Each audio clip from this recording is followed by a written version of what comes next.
llevábamos plantando en categoría especial 16 años, nunca habíamos ganado, ganamos el año pasado y este año repetir es la consolidación de nuestros artistas José Gallego y Manuel Algarra, que han hecho dos obras impecables y que estamos muy orgullosos de ello. Hemos ganado, José, otra vez. Nos han dado todos los triunfos que podíamos esperar 2 años seguidos. Muchas gracias porque sin vosotros no seríamos el primer premio y de verdad habéis hecho un trabajo extraordinario y yo sé que esto lo recordaremos siempre porque es que son 2 grandes fogueras. Todo.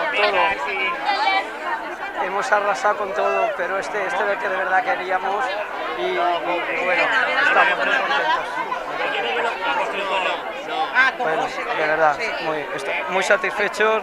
Bueno, tenemos la oportunidad de celebrarlo juntos, pero de verdad que sepáis que os damos 1000 gracias porque es que esto ha sido maravilloso.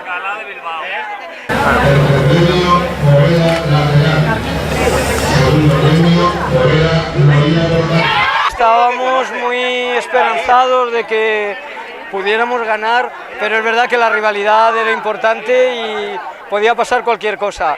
Al final hemos sido nosotros y evidentemente muy satisfechos, pero también quiero dar las gracias a mis 8 compañeros del Foguerer Especial porque ellos han hecho un trabajo importante para plantar sus fogueres y aunque no hayan ganado, el premio es poder plantar en categoría especial y que estén satisfechos con su foguera.